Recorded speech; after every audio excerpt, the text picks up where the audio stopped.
Warning. The following episode contains extreme spoilers about the films Happy Death Day and Happy Death Day 2U. Warning. The following episode contains a lot of me saying, Warning. The following episode contains exactly 0% guests. There's not even a shred of Jessica in this one. Noted. And now I'm moving on before 3 Jimmies show up.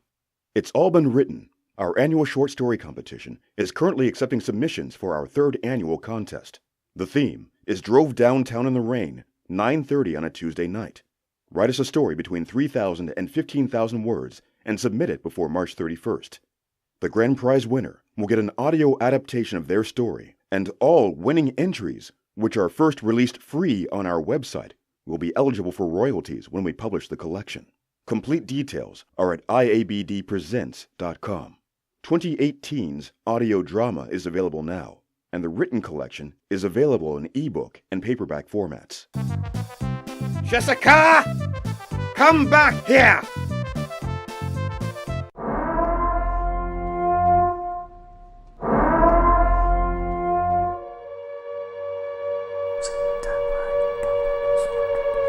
Welcome to Marianne's Macabre Review.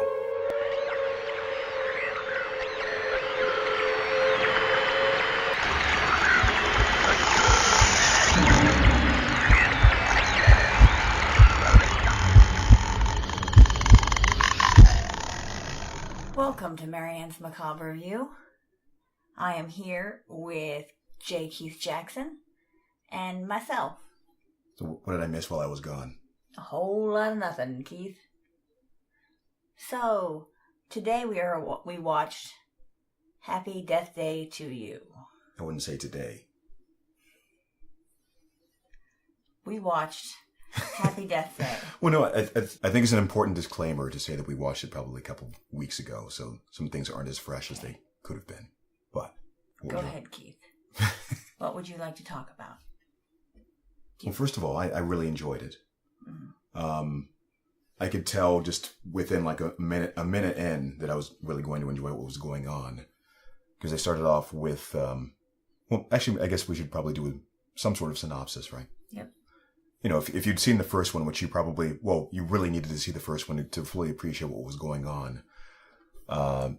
We had the Groundhog's Day scenario with the main character, Tree, waking up in a dorm room and essentially going through her day, getting killed over and over again. It's her birthday. And she has to figure out, solve the mystery of who is killing her and why to stop it. Mm-hmm. And escape the loop, which they eventually do at the end of the movie, or so it seemed. Mm-hmm.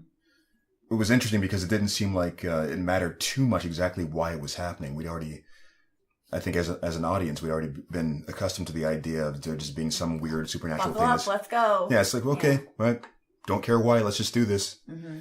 And so in this second movie, we see it starting to happen to roommate, Ryan, yes. Not the roommate. Yeah, the roommate of the guy. Okay, Carter. sorry. Yeah, so she wakes up in Carter's room in a bed. And during their initial little thing that they do every morning, the roommate, Ryan, shows up, says something really inappropriate. You're just like, okay, whatever, this is a goofball character. And we never really see anything from him in the first movie. Mm-hmm. So the second one starts with him waking up in his car on, I believe, the day after. Yeah, the day after Tree's birthday. The next day after the birthday that happened over and over again in the first film. So he bursts in and goes on about his day. We find that he's actually a physicist, working in a lab on some sort of experiment that, it's about quantum mechanics. I wonder if that has anything to do with anything, right? Mm-hmm. And the baby face, I don't know what the mascot's really called exactly, the baby thing. Baby face. Yeah, so someone is waiting for him there in the lab building and kills him, and he starts the day over again. And finally, we get to talk to Tree when he goes back to the room and says, starts to describe what was going on. And immediately she just snaps into action, which was just great. Yes. So the three of them. Yeah. But do shenanigans happen? A couple. What happens? One or two shenanigans. What actually happens is they work on the machine to fix it, Yeah. to close the loop, and it actually sends Tree back to an alternate dimension. Yes. On her birthday again. Right. So they have to figure out, she has to relive that same birthday again and again and again. But added shenanigans is, in this parallel universe, is her mom's alive. That was one of the important elements in the first movie. Mm-hmm. One of the reasons why she was estranged from her father, who kept trying to contact her. That was one of the loose ends that she was tying up, was that relationship. With her. Yeah, sorry. He was tying up loose relationships, you were saying? Well, yes, she was tying up some loose ends with relationships at the end of the first movie on that perfect day. So not only have all those things been undone, but she's finding that she has to adjust to another reality, a life that she hadn't been living. Mm-hmm. And they drop a reference on a number of occasions throughout this movie. The first one, they were being a little bit coy about it, but by the end they fully mentioned Groundhog Day. Like Groundhog Day? Yeah, and the theme of this one was Back to the Future, that sort of series. Too. Yes. So this was, they were saying that this was essentially the equivalent to the second movie in the Back to the Future series, and there were some parallels, the sorts of things that she had to deal with, which was living a life that, or catching up into a life that wasn't really hers. Yeah. So, for me, I love this movie. However, it had an emotional punch to it that was, I ended up making me cry a lot during the movie. And I don't think I was the only one crying in the movie, because they were leaning in pretty heavy on the sadness when she had to say goodbye to her mom. But... So, to elaborate on that, since her mother ended up being alive in this timeline, she eventually has a quandary to deal with. She, despite all the other problems that are happening, and the option of trying to get back to her own reality, she just kind of digs in her heels at the prospect of that, saying that she'd rather stay with her mom and give up Carter. Yes, that being the other caveat, which is that the boy that she fell in love with in the first movie, because she kept meeting him over and over again, that had a happy ending and everything. But in this reality, Carter is with her best frenemy. I think the leader of her sorority. Yep. Yeah. And Danielle. Danielle, who seems like a fairly awful person in a lot of ways. In the first movie. Even in the second one, there are, she's very endearing. There are things that she is sort of brought into the fold of the core group that forms to try to solve all these problems. They have the roommate Ryan and his friends and sort of co-workers, other students at the lab where they were building that. Can't remember what they actually called the machine, but whatever, the particle machine. Sisyphus. Yeah, Sisyphus. But they called it Sissy. Sissy, yeah. And they all just get together and try to help each other solve the problem. Mm-hmm. She is a little bit of a user in the second timeline, where she's like, "You do my homework for me," mm-hmm. beep beep beep beep beep, little baby talk and all that stuff, and it's maddening. But one thing that becomes clearer in this movie is that you get to see the other supporting characters really get to take a bigger role in this one, and you get to see how talented all of them are and what they can do. Mm-hmm. Lots of comedic talent there. And for, I guess Jessica Roth, that's the actress's name, I was so impressed with her in the first movie, and it sort of forgotten about that. In this one, she's just brilliant. She's very emotive, great comic timing. And I think one of the reasons why the quandary hit Marianne so hard is I remember that first moment. She went to meet her father at lunch, not expecting her mother to come around the corner suddenly. And so this is going to happen, and it's all about the way that she played it. The way all the emotions just played across her face, that dawning realization and the joy was just incredible. It was just very descriptive, just watching her face. So he she stops to get her birthday lunch with her dad. And she's like, why is there another chair here? He's like, oh, we're waiting for one more. And she's like, well, who else could it be? Mm-hmm. And it's her mom. It's like, wow. Tears immediately. For me. Yeah, I understood. I usually put up my emotional shield when things like that come up anyway, so it's just like, okay, I'm just processing why and how and so on. But it was a touching moment. I don't have an emotional shield to put up. I know. I know. So that brought home the gravity of the decision that she had to make. But what I was actually impressed with you, Marianne, because you came to one of the same conclusions after the end of the movie that I did at that point. As she started moving along through the as the plot progressed, and we realized that she actually can make this choice to go back to her dimension. The first thing that occurred to me, and what occurred to you as well, I don't know if you want to say it, if you know what I'm saying. Yeah, for me, it was distracting because I spent probably about, after I found out that there's another woman, another Tree in the main universe, in Tree's main universe, that now is having to deal with the loss of her mom when she had her mom. It's like, yeah. That's something that Tree number 1, Prime, had already gone through and processed. Now this new lady, new Tree 2, has to process it all over again, has to process it, period. Yeah. Which I'm sure is just, so I spent a lot of time going, but what about that other girl? Oh my gosh, so on and so forth. I was relieved when they essentially said something similar eventually within the story. The characters came to that conclusion. She came to the conclusion herself, which... She came to the conclusion after her boyfriend, or her... Carter. Yes. Well, actually, yeah, he's the one who said it. I'm sorry. That's right. He's like, that's not fair, Well, not even that it was unfair, but it's just, logically speaking even, if you have already...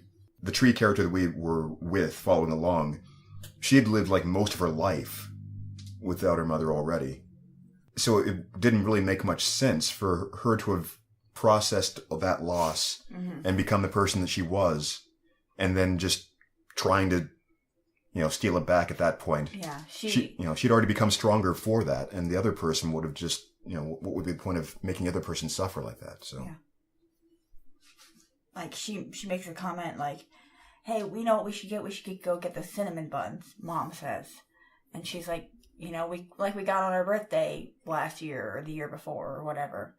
And Tree comes to the realization, she's like, that's not my life. Because I didn't have cinnamon buns with you. I don't know what you're talking about. And I think she realized that is the problem. I'm sorry.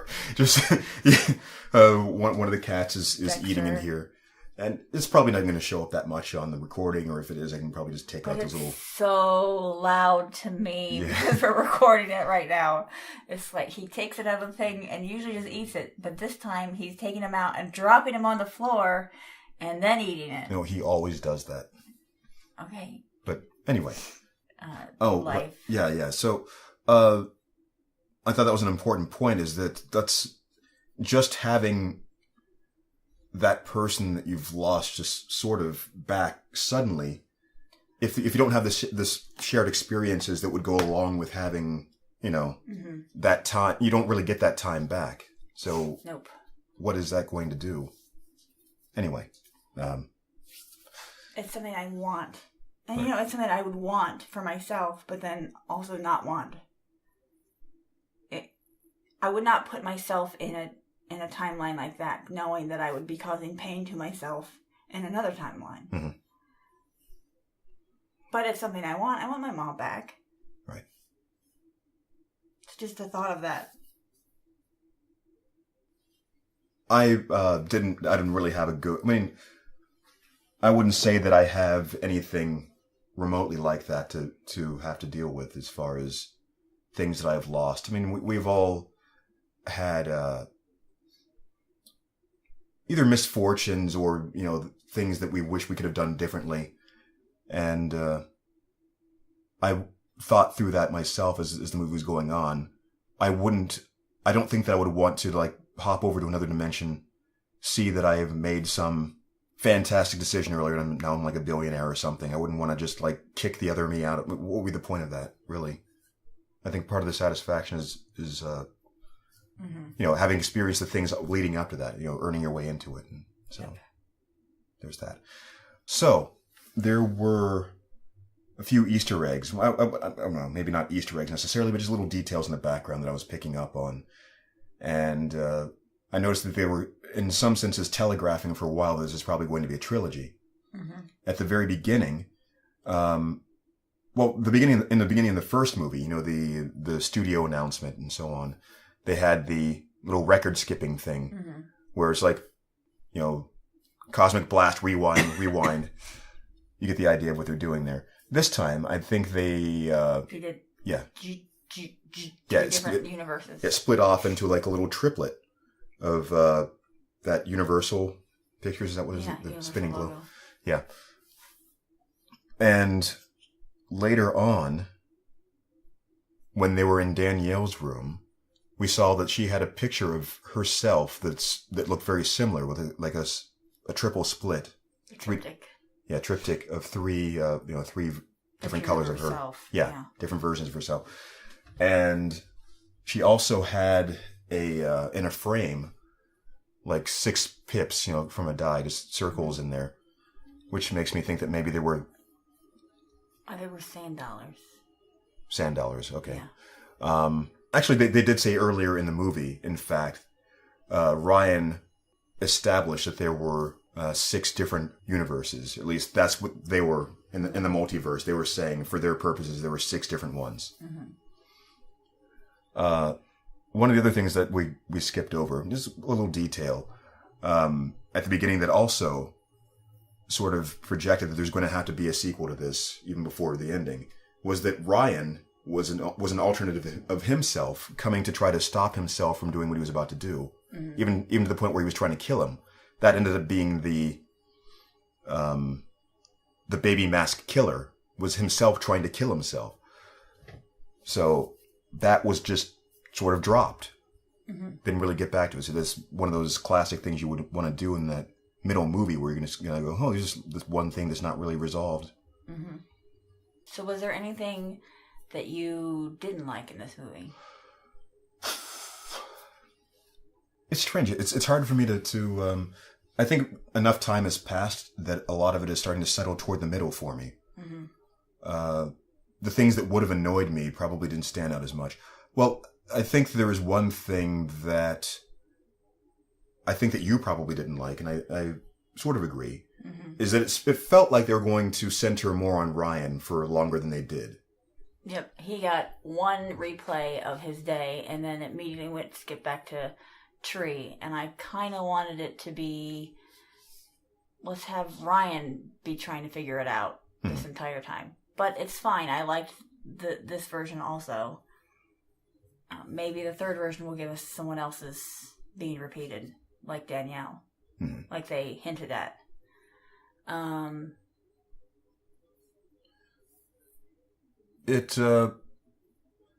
As horror movies go, and this might be a negative, or this would probably bleed into our discussion about what it should be, rated or ranked, whatever, rated, I guess. It really wasn't that scary. There weren't really that many moments where, when we're told this is PG-13, though. Yeah, it's a very comedic horror movie. It's a comedic slasher. It's kind of satirical in certain ways, like a Final Girl type movie. Right. I would liken it to. Mm-hmm. You're not really supposed to feel like they're in that much peril. Apart from they do the stakes raising thing where it's like, you can only come back so many times, and that vague sort of sense of weakened each time. Yes, she dies. Right. And in this movie, she has to memorize equations so she can tell the kids in the lab what they've already tried already. Mm-hmm. And so she keeps coming up with comical ways to kill herself each time, and Some of them are great, like the skydiving one, so she's right in front of Danielle and Carter as they kiss. Just the facial expressions, the mannerisms, just amazingly comedic. The tree chipper. Yeah. Very apt for what was outside our house today. We had one of those. Oh, the wood chipper, yeah. That's funny when you said tree. It didn't even occur to me. Her name being Tree, jumping a wood chipper. Yeah, and her friend that was a killer in the first movie ended up being a good person this time. Yeah. And she gave some good advice to her. Tree gave some good advice to Lori, and I thought that was great. Yeah. I'm remembering things more now as we go, and I could probably pick apart like a lot of, having rewatched the first one fairly recently before we saw the sequel, which I thought, again, really helped. Could pick apart the causality of what was going on in the first one and why things were different in the second one. Without the loss of Tree's mother, she didn't really probably feel the need to have the affair with the doctor, thereby not blocking her roommate, Lori, from having the affair instead of her, taking away her motive to hate, resent or want to kill Tree. So there's a lot of cascading things, and it was just a lot of fun to think those things through as well. So, for me, the bad stuff was just the emotional punch, and has nothing. I mean, still really enjoy the movie. It's just me. It's just it's like they made this movie with me in mind or something. Yeah. But, hey, you missing your mom? Here she's back. Can't have it. That is upsetting. The final goodbye that she had with her mom, knowing that she was going to go back, I think the girls next to me were crying too. So it wasn't just me. I would feel really weird if it was just me crying the whole time, but it wasn't. So returning to the quandary and the logic involved. I mean, I liked the message that they kind of put forth there about the strength that you obtain from going through those kinds of things. I'm sure that's hollow to a lot of people, but it's usually the way that I process things when something goes wrong. And again, I'm sure that's an understatement, saying something went wrong for having lost someone very important to you. But here's what I've taken from the loss of my mother is that if I hadn't lost her, I wouldn't be doing the things that I'm doing today. Right. I wouldn't be a board member for the Ovarian Cancer Alliance of Ohio. I wouldn't be helping these people. And maybe these people need to hear what I had to say about ovarian cancer. Maybe someone went and got a test sooner because they knew the symptoms because of me. And I don't know. I mean, I'm hoping. I mean, I don't hope I didn't lose my mom for no reason at all. Just, because life sucks. So that's what I'm thinking with, if there was another me that I could trade places with where mom was still alive, probably would want to be there for a day, but not. I wouldn't want to put the other Marianne through this horrible situation where she had to process it. Yeah. Out of the blue with no. Yeah, that's awful. So, that was a bad for me. But it didn't take away from my enjoyment of the movie. It just made me sad and depressed for the rest of the day.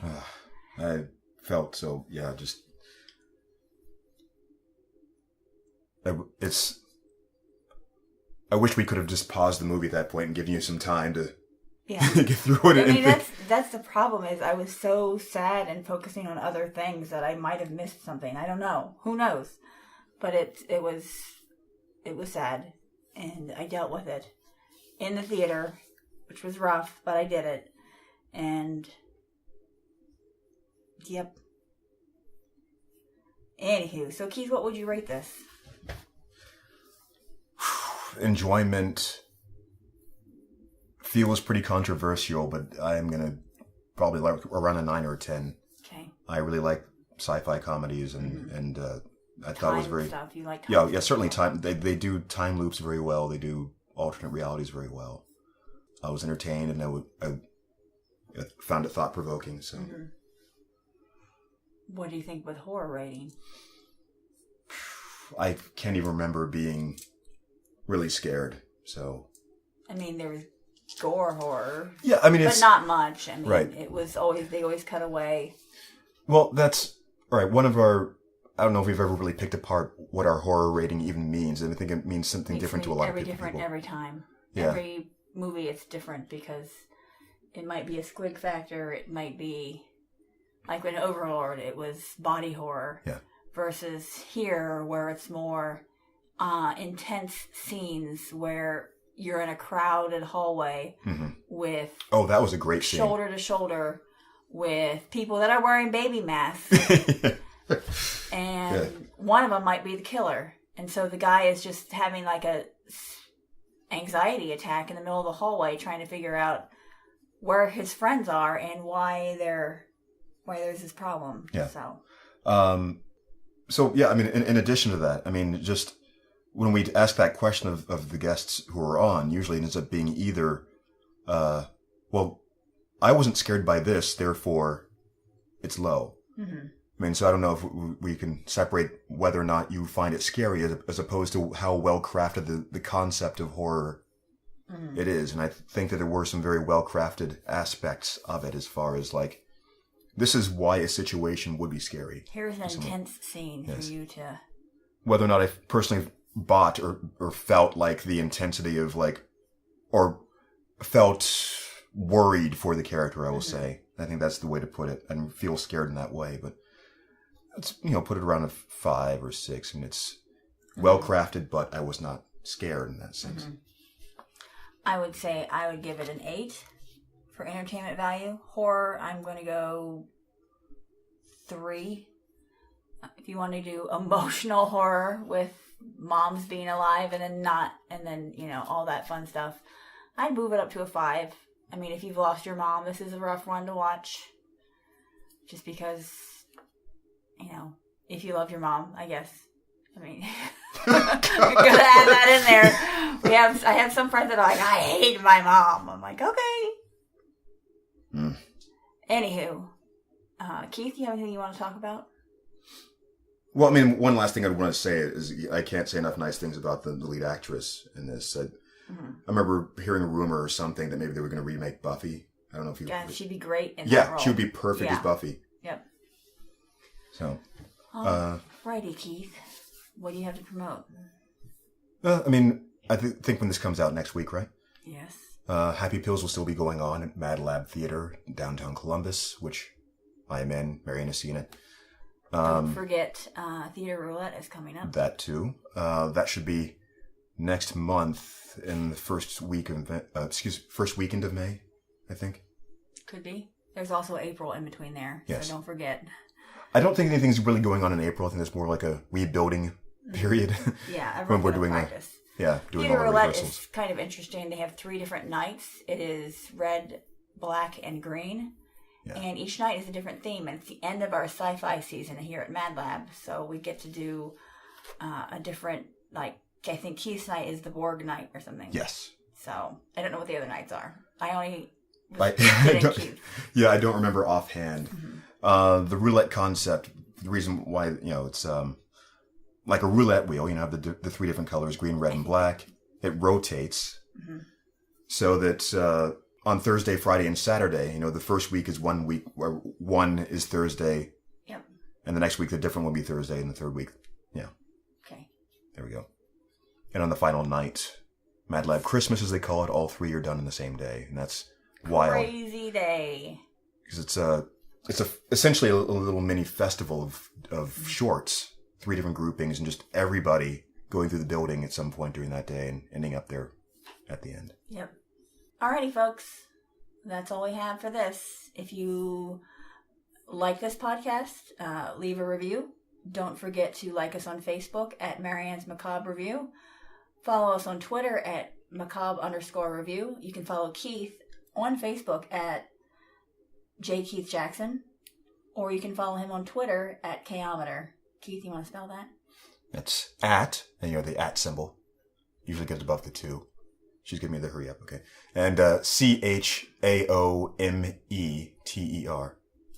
And I am Wraith_Mistress, or am I just Wraith Mistress? I don't know. We'll figure it out. I'll put it in the comments when we figure it out. Alrighty, folks. I'll talk to you later. Bye-bye. It's All Been Done presents. It's All Been Done presents. It's All Been Done presents. Who's got the time? Who's got the time? Who's got the time?